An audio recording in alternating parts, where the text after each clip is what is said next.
Hello दोस्तों, मैं Aamir sir with PDA classes के साथ। यहाँ हम आपके साथ कंटिन्यू क्लास 10th की हिस्ट्री को लेकर के बात कर रहे हैं। और इससे पहले हमने आपके साथ दो टॉपिक को कवर कर लिया और यहाँ आपका जो मतलब तीन टॉपिक कवर कर चुके हैं, मतलब तीन चैप्टर।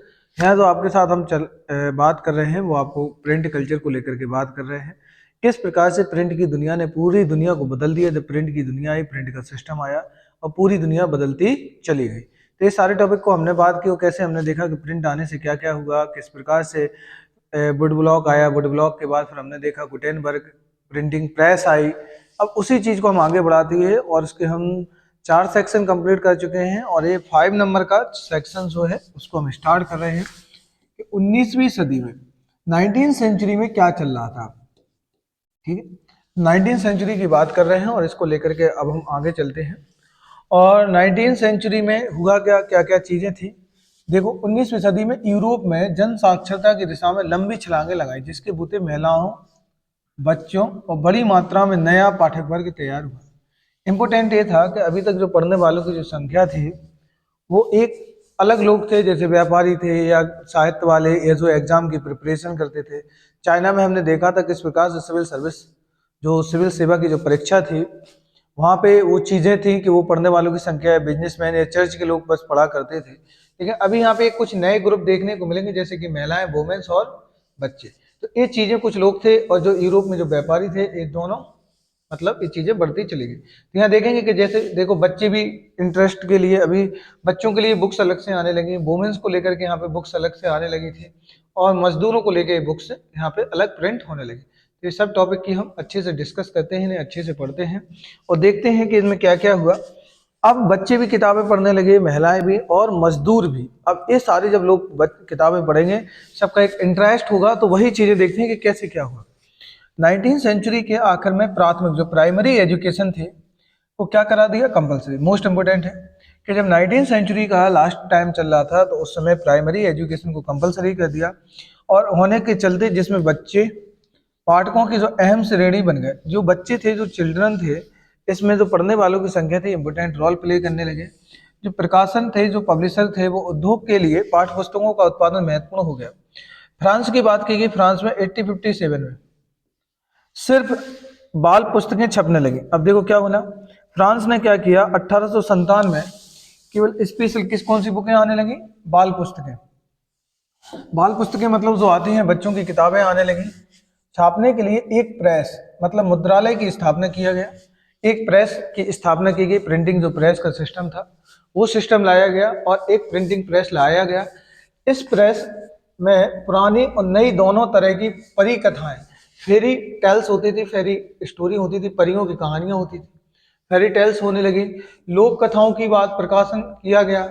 जर्मनी के ग्रिम मजदूर जो थे, मजदूर थे, दो भाई थे, ने वर्षों से लगातार किसानों के बीच लोक कथाएं जमा कर उनके द्वारा एकत्र की गई। यहाँ पे ये समझना है, जो ग्रिम बंधु लिखे ना, ग्रिम, तो ग्रिम बंधु मतलब दो भाई हैं, ब्रदर हैं। तो ग्रिम, जर्मनी के ग्रिम दो ब्रदर थे। गांव गांव जाकर के जो उनकी लोग जो कथाएं फेमस थी किसानों के बीच में, उन सब कथाओं को जमा की और उनके द्वारा एकत्र सामग्री का संपादन किया। फिर कहानियों को अंततः 1812 के एक संकलन में छापा गया और 1812 महीने छापा गया। और बच्चों के लिए अनुपयुक्त सामग्री या जो चीजें कुलीन वर्गों को अश्लील लगती थी, उन्हें प्रकाशित संस्करण में शामिल नहीं किया जा सकता था। जो भी ऐसा लगता था कि ये सही नहीं है तो उनको शामिल नहीं किया जा सकता। इस प्रकार पुरानी जो लोक कथाओं का नया रूप मिला छपने से वे दर्ज तो हुई, पर इस प्रक्रिया में बदल भी गई। वही बात है कि जो चीज़ सही थी सोसाइटी के हिसाब से, जो कहानियां होती थी, जो गांव गांव जाकर के वो कहानियों को लिखते थे, उनके सारा डाटा एक कलेक्ट करते थे। अब जो चीज़ें उनको अच्छी लगती थी सोसाइटी के हिसाब से, जिसमें पढ़ने में इंटरेस्ट लगे या जो चीज़ें लगे सही, जिससे लोग पढ़ करके और इंटरेस्ट आए उनके अंदर और ज़्यादा से ज़्यादा किताबों को क्या करें, अपने किताबों के प्रति उनकी रुचि बढ़ती चली जाए, तो उन चीज़ों को वो नहीं प्रिंट करते थे, उन चीज़ों को नहीं छापते थे। बाकी जो नई चीज़ें थी इसी प्रक्रिया में बदल भी गई। अब यहाँ पे क्या था, महिला जो थी, यहाँ पे मैंने कहा कि बच्चे, महिला और मजदूर, महिला पाठिका और लेखिका की भूमिका में ज़्यादा अहम हो गई। अब जो महिला लोग थे यहाँ पे, या तो ये पढ़ने वालों की संख्या बढ़ने लगी या लिखने वाली भी जो राइटर होने लगी, महिला। पेनी बुक के बारे में हमने पढ़ा था कि पेनी मैगजीन होती थी, जो पॉकेट बुक होती थी मैगजीन। तो पेनी मैगजीन एक पेशिया पत्रिका थी। क्या थी? एक पेशिया, एक पैसे वाली पत्रिका थी, जो खास तौर पर उन्हीं के लिए होती थी। वैसे भी किन के लिए होती थी? देखो, पेनी मैगजीन एक पेशिया पत्रिका है, खास तौर पर उन्हीं के लिए होती थी। वैसे भी जैसे सही चाल और गृहस्थी सिखाने वाली निर्देशिकाएं। 19वीं सदी में जब उपन्यास छपने लगे तो महिलाओं ने उनकी अहम पाठक मानी गई। मशहूर उपन्यासकारों में लेखिकाओं की अग्रणी भूमिका रही। जैन ऑस्टिन, कुछ नाम है यहाँ पे कौन कौन मिलेंगे, जैसे कि जैन ऑस्टिन है, ब्रांड बहनें हैं, सिस्टर है, जॉर्ज इलियट है आदि। तो कुछ नाम यहाँ मिल रहे हैं, जैसे कि दो सिस्टर हैं जिनका नाम है ब्रांड बहन सिस्टर्स और जॉर्ज इलियट आदि नाम। ये उनके लेखन की नई नारी की परिभाषा उभरी, जिसका अब व्यक्तिगत सुदृढ़ था, जिसमें गहरी और सूझबूझ थी और जिसका अपना दिमाग था और अपनी इच्छा शक्ति थी। 17वीं 17 सेंचुरी तक आते आते किराए पर किताबें देने वाले पुस्तकालय अस्तित्व में, जो किताबें दी जाती थी, आ गए थे। 19वीं सदी में इंग्लैंड में ऐसे पुस्तकालय का उपयोग सफेद कॉलर मजदूर जो होते थे, जो लेबर होते थे, अभी देखो ए आ गया, ए वोमेन से रिलेटेड था, बच्चों से रिलेटेड हो गया, अब मजदूर। तो मजदूरों की, दस्तकारों और निम्न वर्गीय जो लोग थे, लोअर क्लास लोग थे, को शिक्षित करने के लिए किया गया। काम के दिन छोटे होने के बाद भी मजदूर अपने सुधार और आत्मव्यक्ति के लिए थोड़ा वक्त फिर भी निकाल लेते थे। वो काम में इतने बिजी रहते थे कि यहाँ पे जैसे हमने ऊपर वाले पैरा में देखा कि ये जो सेक्शन रहने वाला है वो वुमेन, चिल्ड्रन और लेबर के ऊपर। पहले हमने बच्चों के ऊपर बात की, फिर हमने ये पूरे वुमेन्स के, पूरा वुमेन्स के ऊपर बात की। अब यहाँ पे जो बात कर रहे हैं पूरा किसके ऊपर है? ये मजदूर के ऊपर, ये लेबर के ऊपर है। अब हम देखते हैं मजदूर को, किसकी बात कर रहे हैं? लेबर की। तो थोड़ा वक्त मिलने लगा और बड़ी संख्या में राजनीतिक पर्चे और आध्यात्मिक कथाएं लिखी गई। तो लोग कैसे कैसे फिर भी इतने काम होने के बाद भी फिर भी कुछ काम यहाँ निकाल लेते थे। यहाँ देखो लिखा है पेनी एक पेशिया मैगजीन का आमुख। पेनी मैगजीन का प्रकाशन इंग्लैंड में 1832-1850 के बीच society for the diffusion of the useful knowledge ने किया। यह मूलतः मजदूर वर्ग के लिए थी। स्पेशल ये सस्ती होती थी, एक पेशिया में आती थी और मुश्किल से इसमें ज़्यादा नहीं होते थे, मुश्किल 5-6 पेज या 10-15 पेज होते थे। स्पेशल कोई टॉपिक है, कोई फेरी टेल्स जैसी स्टोरियाँ होती थी जो इंटरेस्टिंग रहती थी। कुछ लोक कथाएं भी इसमें रहती थी। ठीक है, देख लेना, ये बेसिक चीजें हैं। अब चलते हैं आगे। नए तकनीक का परिष्कार 18वीं सेंचुरी के अंत तक आते आते जो प्रेस थी वो धातु से बनने लगी थी। प्रेस पहले किससे बन रही थी? जैसे हमने बात की थी कि पहले वुड ब्लॉक का यूज किया जाता था, इन सब चीजों का। अब जो प्रेस थी वो धातु से बनने लगी और 19वीं सदी के दौरान जो छाप पाने की जो तकनीक थी लगातार सुधार हुआ और 19वीं सदी थे। अब मतलब जो प्रिंटिंग सिस्टम था उसमें कंटिन्यू क्या बदलाव आ रहे थे और वो कंटिन्यू बदलती वो चीजें चली जा रही थी, वो चीजें चेंज होती चली जा रही थी। देखते हैं, बात करते हैं। मध्य तक न्यूयॉर्क और रिचर्ड एम हो ने शक्ति प्रचालित बेलनाकार प्रेस को कारगर बना लिया। अब आगे यहाँ पे कौन सा? बेलनाकार प्रेस। और एक किससे चलता था? शक्ति चालक, मतलब हो गया लाइट से, इलेक्ट्रिसिटी। तो यहाँ पे न्यूयॉर्क के रिचर्ड एम हो है, जो इनका नाम, जैसे कि गुटेनबर्ग ने दुनिया का पहला प्रिंटिंग प्रेस बनाया, उसी प्रकार रिचर्ड एम हो। यहाँ पे पूरा सिस्टम जो आ गया वो धातु मतलब मेटल का यूज ज्यादा होने लगा और यहाँ पर जो इलेक्ट्रिसिटी से यूज होने लगा और ये बेलनाकार प्रेस के को कारगर बना लिया गया और इसके प्रति घंटे 8000 सीट, मतलब 1000 में 8, 1 घंटे में 8000 सीट यहाँ पे प्रिपेयर की जाती थी, ताव या छप सकते थे। मतलब 1 घंटे में 8000 पेपर या सीट को प्रिंट किया जा सकता था। सदी के अंत तक ऑफसेट प्रिंट प्रेस आ गई। क्या आ गई? ऑफसेट। ऑफसेट मतलब कलर प्रिंटिंग आ गया, जिससे कि एक साथ 6 रंग, कितने कलरफुल सिस्टम, एक साथ 6 रंग की छपाई मुमकिन थी। 20वीं सदी के शुरू से ही बिजली से चलने वाले प्रेस के जो बल्ब पर छपाई का काम बड़ी तेजी से होने लगे। 1 या 2 चीजें हुई और कागज डालने की विधि में सुधार हुआ, प्लेट की गुणवत्ता बेहतर हुई और स्वचालित पेपर रील, रंगों के लिए फोटो विद्युतीय नियंत्रण भी काम आने लगे। इस तरह कोई छोटी छोटी मशीनें इकाइयों में कुल सुधार की बदौलत छपे हुए पन्नों के रंग रूप ही बदल गए। और यहाँ से ऐसे करके जब ऑफसेट सिस्टम आया, ऑफसेट प्रिंटिंग प्रेस आया, तो कलर का सिस्टम यहाँ पे क्या हो गया? बदल गया। क्या हो गया? तो कलर का सिस्टम बदल गया, जो 6 रंगों में ये चीजें देखने को मिली। और ये होती हुई और बिजली से चलने वाली प्रेस थी और बल्ब छपाई का काम बड़ी तेजी से होने लगा। अब देखो यहाँ कैसे चीजें हुई कि पहले यहाँ पे पढ़ने वालों की संख्या बढ़ी, जैसे प्रिंटिंग प्रेस आया, वुड ब्लॉक के बाद प्रिंटिंग प्रेस आया, प्रिंटिंग प्रेस के बाद मेटल का यूज हुआ है, रसर डेमो ने मतलब बेलनाकार प्रेस बनाया, फिर ऑफसेट प्रिंट का यूज होने लगा, ऑफसेट प्रेस आ गया जिसमें कलरफुल प्रिंट आ गए जिसमें 6 कलर होते थे। ये धीरे धीरे चीजें बढ़ती चली जा रही थी। अब हम बात करते हैं कि मुद्रकों और प्रकाशकों ने अपने उत्पादन बेचने के लिए नए गुण अपनाए, मतलब नए नए तरीके अपनाए।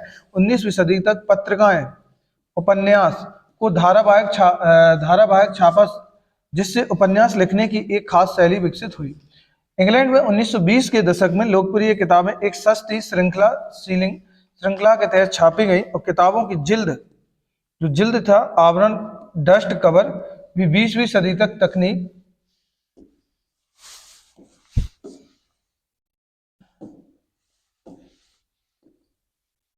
नवैयत है।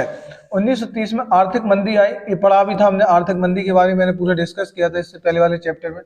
प्रकाशकों से किताबों की बिक्री गिनने का भय हुआ, लिहाजा पाठकों की जेब का ख्याल रखते हुए उन्होंने सस्ते पेपर बैग या अजिल्द संस्करण छापे। जिल्द का मतलब रहता है पेपर पे जो मोटा कवर जो रहता था वो थोड़ा सा महंगा पड़ता था, थोड़ा एक्सपेंसिव था। इस वजह से जब देखा कि 1930 1929 के मतलब जो ड्यूरेशन थी उस टाइम पे पूरे वर्ल्ड में किस प्रकार से आर्थिक मंदी आई थी और सारी जो बड़ी बड़ी जो बिजनेस थे, इंडस्ट्री थी, पूरे वर्ल्ड की इकोनॉमी थी, वो सारा किस प्रकार से पूरी इकोनॉमी क्रैश हो चुकी थी। अब ये डर था कि यहाँ पे डिमांड कम होगी, जब लोगों के पास पैसा नहीं होगा तो लोग कहाँ से इन बुकों को खरीद पाएंगे। इसी चीज को देखते हुए हुआ क्या यहाँ पे कि पाठकों की जेब का ख्याल भी रखा और रखते हुए उन्होंने सस्ते पेपर बैग और अजिल्द संस्करण छापे। जो सस्ते पेपर बैग थे और अजिल्द जो संस्करण थे वो छापे और उन्हीं की यहाँ पे बात की गई। ये सारी चीजें हैं जो आप यहाँ बेसिक है जो मैं डिस्कस कर रहा हूँ, ये सब देख लेना। अब चलते हैं आगे। एक रेलवे स्टेशन का चित्र है, यहाँ पे लिखा है कि चित्र 2000 इंग्लैंड के एक रेलवे स्टेशन पर लगे विज्ञापन अल्फ्रेड वॉन कानेन द्वारा बनाया गया। इसमें क्या लिखा, छपी हुई सूचनाएं और इश्तेहार सड़कों की दीवारें, प्लेटफॉर्म, सार्वजनिक इमारतों पर लगाए जाते थे। जो उस समय जो चीजें होती थी, जो भी बुक्स से रिलेटेड या मटेरियल से रिलेटेड, वो सबको एडवर्टाइज के रूप में, जिस प्रकार से आज हम भी देखते हैं कि हमारे शहरों की दीवारें हो, स्कूल की दीवारें या कोई भी किसी प्रकार की कोई दीवार हो, पूरी भरी पड़ी रहती है किसके, एडवर्टाइज से। अब एडवर्टाइज वो किसी का हो, किसी बुक का हो, किसी मूवी का एडवर्टाइज हो, या किसी फिर नेता का एडवर्टाइज हो, या किसी वोटिंग के लिए एडवर्टाइज किया गया हो, या किसी मूवी की प्रमोशन के लिए एडवर्टाइज हो, या और भी चीजें हो सकती हैं कि कोई प्रोडक्ट के लिए। उसी प्रकार से आज भी देखो कि ये सारे एडवर्टाइज का उस समय पे इतना क्रेज था कि पूरा रेलवे स्टेशन पे कहीं जगह नहीं दिख रही है कि ये सारी चीजें आप देख सकते हो, ये बेसिक है। तो ये आपने यहाँ देखा, जो हमने ये सेक्शन पढ़ा आपके साथ कि किस प्रकार से इस सेक्शन में कि 19वीं सेंचुरी में जो पढ़ने वालों की जो संख्या थी, जो पढ़ने वालों की क्या थी, जो संख्या थी, जिसमें बच्चे, महिलाएं और मजदूर, ये धीरे धीरे ये चीजें बढ़ी और नए पाठक वर्ग की संख्या बढ़ती चली गई। यहाँ पे 57 की डेट लिखी हुई है कि 1857 में यहाँ पे ये सारा हो गया था और फ्रांस में एक प्रेस लगाई गई थी स्पेशल बच्चों की किताबों को प्रिंट करने के लिए। आप मुझे कमेंट सेक्शन में आंसर जरूर देना कि उस समय फ्रांस में 1857 या यूरोप में ये दौर चल रहा था, ये जो टाइम था पूरा प्रिंटिंग दुनिया की किताबों का टाइम था। लेकिन अगर मैं बात करूं वही भारत में 1857 में कोई बहुत बड़ा इंसिडेंट हुआ था और बहुत ही हिस्ट्री की जो घटना घटी थी, इंसिडेंट बहुत ही बड़ा इंसिडेंट था, उसको कमेंट सेक्शन में जरूर बताएं। वो कौन सा इंसिडेंट था और क्या उसकी इम्पोर्टेंस थी, उसको आप कमेंट सेक्शन में आंसर जरूर दीजिएगा और उसके बारे में जरूर बताइएगा। चलो करते हैं हम आगे, चलते हैं और कुछ टॉपिक को, इसी टॉपिक को आगे, भारत का मुद्रण संसार। अब यहाँ पे आ गया भारत। अभी तक जो पूरी बात चल रही थी वो पूरे दुनिया को लेकर के बात कर रहे थे हम लोग, अब स्पेशल बात करेंगे इंडिया की। अब भारत में मुद्रण आया कि भारत में प्रिंटिंग सिस्टम कैसा था और प्रिंटिंग सिस्टम की जो दुनिया थी वो कैसी थी, इस चीज को अब हम आगे पढ़ने वाले हैं। ठीक है, करते हैं बात। देखते हैं भारत में छपाई कब शुरू हुई। इंपोर्टेंट पॉइंट यही स्टार्ट हो गया कि भारत में जो सिस्टम आया कब से आया, और मुद्रण युग से पहले यहाँ सूचना और विचार कैसे लिखे जाते थे। जो यहाँ पे सूचना थी, जो विचार थे, उनको कैसे लिखा जाता था, ये चीजें कैसे आती थी, जो चीजें थी उनके बारे में हम यहाँ चर्चा करेंगे। जैसे भारत में छपाई कब से शुरू हुई, तो जो प्रिंटिंग का सिस्टम आया वो कब से आया, मुद्रण का युग जो पीरियड था वो कब से स्टार्ट हुआ, सूचना, इंफॉर्मेशन और ये जो चीजें थी ये कैसे लिखे जाते थे। तो ये बेसिक चीजें हैं और इसको थोड़ा हमें समझ लेना है वो देख भी लेना है। चलो हम करते हैं कुछ और बात इंपॉर्टेंट, और इसकी कुछ इंपॉर्टेंट बात कर लेते हैं। ये आपके सामने एकॉर्डियन बुक है, जिसकी मैंने बात की थी कि एकॉर्डियन बुक जिसको केवल एक तरफ ही प्रिंट किया जाता था, दूसरी तरफ प्रिंट नहीं होता था। और दुनिया की मतलब जो उस टाइम की पहली जो किताब थी प्रिंटिंग सिस्टम से वुड ब्लॉक से जो बनाई गई थी, वो एकॉर्डियन बुक ही थी। ये लिखा हुआ है कि जयदेव के गीत गोविंद के कुछ पन्ने हैं। तो गीत गोविंद की जो किताब जयदेव ने जो लिखी थी गीत गोविंद 18वीं सदी की है। एकॉर्डियन शैली में हाथ से लिखी गई पांडुलिपि का एक ये नमूना दिखा रहा है कि किस प्रकार से बीच में ये स्टेचू बनाई गई, मूर्तियां बनाई गई, और ये पूरा इस प्रकार से चीजें लिखी गई हैं। ठीक है, अब देखते हैं कि भारत में सिस्टम कैसे हुआ मुद्रण से युग से पहले पांडुलिपियां। तो उस समय जो सिस्टम चलता था कौन सा चलता था, हमारे यहाँ पे पांडुलिपियों का सिस्टम था। क्या था? पांडुलिपियों का सिस्टम था। तो मुद्रण मतलब प्रिंटिंग से पहले की दुनिया पांडुलिपियों की थी। जो पूरी दुनिया थी वो किसकी थी? पांडुलिपियों की थी। भारत में संस्कृत, अरबी, फारसी, विभिन्न क्षेत्रीय भाषा में हस्तलिखित पांडुलिपियों की पुरानी और समृद्ध परंपरा थी। पांडुलिपियों की जो थी वो पुरानी थी और समृद्ध परंपरा थी। पांडुलिपि ताड़ के पत्ते, तो पांडुलिपि है जो वो ताड़ के पत्तों या हाथ से बने कागज पर नकल कर बनाई जाती थी। जो उस समय पे जो पांडुलिपियां होती थी या तो वो ताड़ के पत्ते पे बनती थी या फिर हाथ से नकल करके, क्या हाथ से बने कागज, जो हाथ से बना हुआ कागज था उस पर नकल करके बनाई जाती। कभी कभी एक तो पन्नों पर बेहतरीन तस्वीर भी बनाई जाती, जैसे ये तस्वीरें दिखाई गई हैं, ये देखो ये तस्वीर बनी हुई है। कभी कभी इन पन्नों पर बेहतरीन तस्वीर भी बनाई जाती थी। फिर उन्हें उम्र बढ़ाने के ख्याल से तकियों की जिल्द, जो जिल्द है, या सिलकर बांध दिया जाता था। 19वीं सदी के अंत तक छपाई के आने के बाद पांडुलिपियां छापी जाती रही, लेकिन पांडुलिपियां नाजुक होती थी। इंपोर्टेंट ये था कि भारत में जो प्रिंटिंग का जो कल्चर था वो था पांडुलिपियां या तो इनको हाथों से जो कागज प्रिंट किया जाता था, हाथों से जो कागज बनाया जाता था, या तो ये हाथ के कागज पर बनाई जाती थी, लिखी जाती थी, या फिर ताड़ के पत्ते, जो ताड़ के पत्ते होते थे, ठीक है, उस पर इसकी चीज इनको प्रिंट किया जाता था पांडुलिपियां। ये तब की बात है जब भारत में प्रिंटिंग सिस्टम नहीं आया था, और इन पे कहीं कहीं चित्र बनाया था। लेकिन क्या होता है, ये बहुत नाजुक होती थी और काफी महंगी भी होती थी, और ज्यादा समय तक इनको सुरक्षित नहीं रखा जा सकता था, इसलिए थोड़ा सा रिस्क था। ये लिखा है कि वही बात की तस्वीरें भी बनाई गई, और इनकी उम्र बढ़ाने के ख्याल, ये भी दिक्कत थी कि इनको लंबे समय तक रुकाने के लिए क्या किया जाए। तो लिखा है पांडुलिपियां काफी नाजुक होती थी, काफी महंगी होती थी। एक तो इन्हें बड़ी सावधानी से पकड़ना होता था, और दूसरी लिपियों के अलग अलग तरीके लिखे जाने के चलते पढ़ना भी इनको आसान नहीं था, इसलिए इनका व्यापक, ये देखो ये एक पांडुलिपि दिखाई गई है आपको किस प्रकार। यहाँ पे आपके लिखा है 14वीं सदी के शायर हाफिज की संपूर्ण शायरी दीवान में संकलित है। पेज पर खुसन बीसी नक्काशी और डिजाइन। खुसन बीसी का मतलब हो गया जो कैलियोग्राफर है। नक्काशी और डिजाइन देखें, और लेटर प्रेस के आने के बाद भी इस तरह की पांडुलिपियां अमीरों के लिए पाई जाती थी।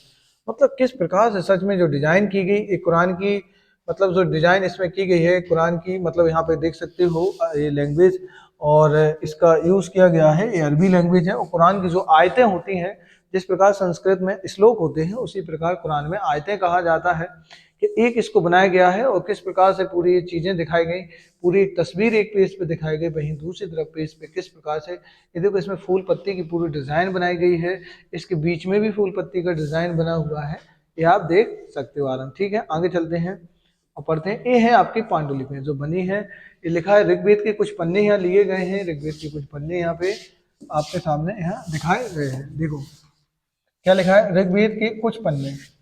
प्रिंट के आगमन के काफी समय बाद तक हस्तलिखित पांडुलिपियां जो थी प्रकाशित की जाती रही।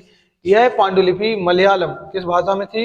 मलयालम भाषा में 18वीं सदी में बनाई गई। किसमें बनाई गई? मलयालम भाषा में 18th सेंचुरी में इसे बनाया गया। तो ऋग्वेद के कुछ पन्ने यहाँ आपके सामने हैं, और ये पांडुलिपियां जो दिखाई दे रही हैं ये आपके ऋग्वेद की पांडुलिपियां हैं।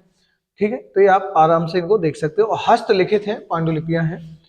पर दैनिक इस्तेमाल नहीं होता था, तो इनका क्या था, हम इनको डे बाई डे यूज नहीं कर सकते थे, क्योंकि बार बार इन पांडुलिपियों को ओपन करना, बार बार बंद करना, ओपन, जैसे बुक को देखो एक दिन में हम 100 बार 1000 बार भी करें तो कोई दिक्कत नहीं है, लेकिन पांडुलिपि बार बार ओपन करना, बार बार रखना, तो इससे क्या होता था कि वो मुड़ जाती थी और उसमें जो चटकन आ जाती थी जिसकी वजह से उसके खराब होने की कंडीशन या चांसेस ज़्यादा हो जाते थे, जिसके वजह से वो लॉन्ग टर्म नहीं चल सकती थी। इसलिए हालांकि पूर्व औपनिवेशिक बंगाल में ग्रामीण क्षेत्रों से प्राथमिक पाठशालाएं थी, प्राइमरी स्कूल थी, बड़ा सा जाल था, लेकिन विद्यार्थी आमतौर पर किताबें नहीं पढ़ते थे। गुरु याददाश्त से किताबें सुनाते थे और विद्यार्थी उन्हें लिख लेते थे। इस तरह कई सारे लोग बिना कोई किताब पढ़े साक्षर बन जाते थे। क्या बता रहे हैं कि उस समय लिखने की कोई ऐसी बात नहीं थी। उस समय गुरु जो सिस्टम था, इंडिया का जो एजुकेशन सिस्टम था, मैं बताऊं वो सबसे सुप्रीम था। मैं नहीं मानता ऐसा कहीं दुनिया में रहा होगा तो ठीक है, अलग बात है कि उस समय देखिए आपके इंडिया का कल्चर था, एजुकेशन जो कल्चर था, शिक्षा की जो पद्धति थी, सारी चीज़ें ऐसे याद कर लेते थे, रिकॉल कर लेते थे और बच्चों को ऐसे ही याद करा देते थे। उस समय देखो ऋग्वेद भी ऐसे याद रहता था, सारे वेद है, पुराण है, या जो भी मतलब धार्मिक किताबें हैं और जो भी नॉलेजेबल पुस्तकें थी, चाहे पॉलिटिकल साइंस हो, इथिक्स हो, इंटीग्रिटी हो, फिलॉसफी, साइकोलॉजी, और भी सब्जेक्ट आप कह सकते हैं, जैसे ज्योतिष शास्त्र थी, मैथमेटिक्स है, और भी सब्जेक्ट है, उनको ऐसे ही याद रहते थे और वो स्टूडेंट के साथ ऐसे ही शेयर कर देते थे। अब आता है छपाई, भारत आई। किस प्रकार से प्रिंटिंग जो सिस्टम था वो भारत आया, तो इसमें अब देखते हैं कि प्रिंटिंग का जो सिस्टम है भारत कब आया और कैसे आया। देखते हैं, अब हम बात करते हैं।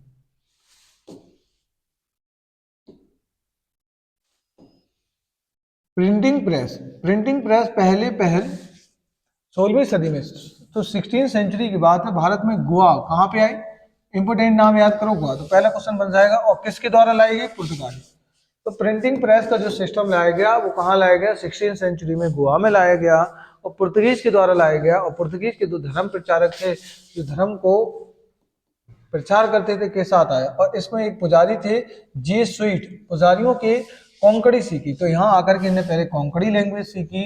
कोंकणी सीखने के बाद कई सारी पुस्तकें छपी और 1674 में कोंकणी और कन्नड़ भाषाओं में अलग अलग 50 किताबें, 50 बुक्स यहाँ पे प्रिंट हुई। कैथोलिक पुजारियों ने 1579 में कोचीन में पहली तमिल किताब छापी और जो कोचीन में जो लोग थे, यहाँ पे पहली जो बुक थी वो तमिल बुक छपी। और 1713 में पहली मलयालम किताब भी छापने वाले भी वही थे। डच जो प्रोटेस्टेंट थे, जो डच के प्रोटेस्टेंट थे धर्म प्रचारकों ने 32 तमिल किताबें छापी, 32 तमिलियन बुक प्रिंट हुई, जिनमें से कई पुरानी किताबों का अनुवाद भी थी। बहुत सारी किताबों का क्या था, अनुवाद था। अंग्रेजी भाषा प्रेस और भारत में काफी देर तक विकास नहीं कर पाया था। जो अंग्रेजी भाषा जो प्रेस थी, जो प्रेस का जो सिस्टम था, वो काफी टाइम तक विकास नहीं कर पाया। यद्यपि इंग्लिश ईस्ट इंडिया कंपनी ने 17वीं सदी के अंत तक छापखाने को आयात शुरू कर दिया था। और ये हुआ कि अंग्रेजी जो भाषी प्रेस थे भारत में काफी देर तक विकास नहीं हो पाया, लेकिन यद्यपि इंग्लिश ईस्ट इंडिया कंपनी ने 17वीं सदी के अंत तक छापखाने का आयात शुरू कर दिया। और ऐसे करके जो छापखाने होते थे, प्रिंटिंग जो सिस्टम थे, उनका क्या कर दिया, आयात स्टार्ट कर दिया। अब देखते हैं आगे। तो यहाँ पे पहले पेपर की बात की है कि जेम्स जो अगस्टक जो हिक्की था, ये नाम लिखा है जेम्स अगस्टक हिक्की। जेम्स अगस्टक हिक्की 1780 से एक पेपर इसने निकाला था। सबसे पहला भारत का एक पेपर है, इंडिया का फर्स्ट पेपर है, इंडिया का पहला न्यूज़ पेपर है। जेम्स अगस्टक हिक्की के द्वारा 1780 में प्रिंट किया गया नामक एक साप्ताहिक पत्रिका थी, बाद में न्यूज़पेपर बनेगा। तो पहली वीकली मैगजीन तो यही थी। संपादन शुरू किया, खुद को यूं परिभाषित किया कि हर किसी के लिए खुली एक व्यवसाय पत्रिका है, कोई भी आकर ले सकता और किसी के प्रभाव में नहीं। यानी कि पत्रिका भारत में प्रेस चलाने वाले औपनिवेशिक शासन को आजाद निजी अंग्रेजी उद्यम थी और इसे अपनी स्वतंत्रता पर अभिमान था। हिक्की ने ढेर सारे विज्ञापन छापता था। हिक्की क्या करता था, बहुत सारे एडवर्टाइजमेंट छापता था। यहाँ तक कि वो क्या, जो दासों की जो बिक्री होती थी, दासों का जो व्यापार होता था, उनसे जुड़ी चीज़ों को भी छापता था। लेकिन साथ साथ भारत में कार्यरत जो वरिष्ठ अंग्रेज अधिकारी थे, अंग्रेज अधिकारियों से जुड़ी जो गपबाजी थी, जो उनके बीच में जो गॉसिप होती थी, उनको भी प्रिंट करने लगा। इससे नाराज होकर गवर्नर जनरल वारेन हेस्टिंग, तो उस समय भारत के जो गवर्नर जनरल थे वो कौन थे, वारेन हेस्टिंग। ठीक है, तो मैं ये बात करूं, ये बात 70-80 की चल रही है। इस टाइम में गवर्नर जनरल का पद भारत का नहीं बोलेंगे, बंगाल का गवर्नर जनरल। तो बंगाल का गवर्नर जनरल जो थे वो कौन थे, वारेन हेस्टिंग थे।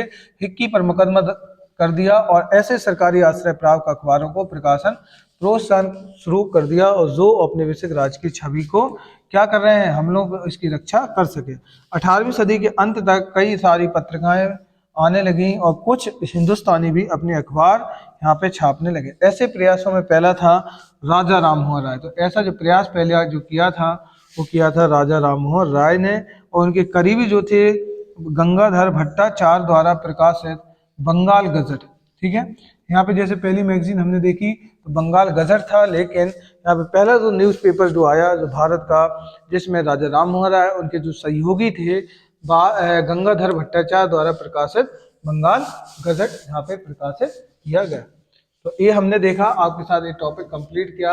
आप ये समझ गए होंगे कि कैसे ये चीज़ें कंप्लीट करनी है और क्या है। ये आपके साथ ये मैंने 2 सेक्शन कंप्लीट कर लिए और ये सारे हमने प्रिंटिंग के सिस्टम को देखा कि भारत में कैसे आया, गोवा में पुर्तगीज ने, तो किस प्रकार से चीज़ें। और भारत का पहला जो मैगजीन थी वो कौन थी, भारत की पहली मैगजीन आपकी बंगाल गजट। उसके बाद फिर उसी पेपर को आगे बढ़ाया जिसमें राजा राममोहन राय और कौन थे आपके, राजा राममोहन राय के साथ बाल गंगाधर भट्टाचार्य। तो ये नाम है, कुछ चीज़ें हैं ये आप देख सकते हो जो मैंने डिस्कस किया। अब हम इसके बाद जो पढ़ेंगे आपके साथ, हमने मतलब कि आपका कह सकते हैं 2 सेक्शन कंप्लीट कर लिया।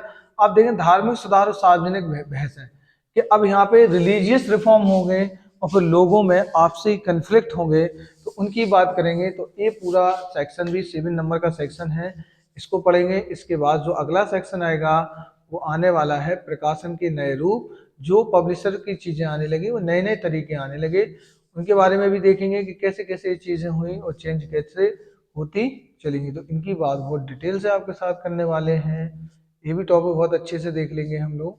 और लास्ट में आएगा प्रिंट और प्रतिबंध, मतलब कि सेंसरशिप का कॉन्सेप्ट पढ़ेंगे इसमें, और ऐसे करके टॉपिक आपका फिनिश हो जाएगा और इट कंप्लीट हो जाएगा। ठीक है, तो हमने आपके साथ एक टॉपिक कंप्लीट किया, 2 सेक्शन, ऐसे करके हम आपके साथ 6 सेक्शन देख चुके हैं। इसके 3 सेक्शन और बचे हैं, इनको भी बहुत अच्छे से एक एक करके इनको आराम से पढ़ लेंगे, एक एक टॉपिक को, एक एक पार्ट को।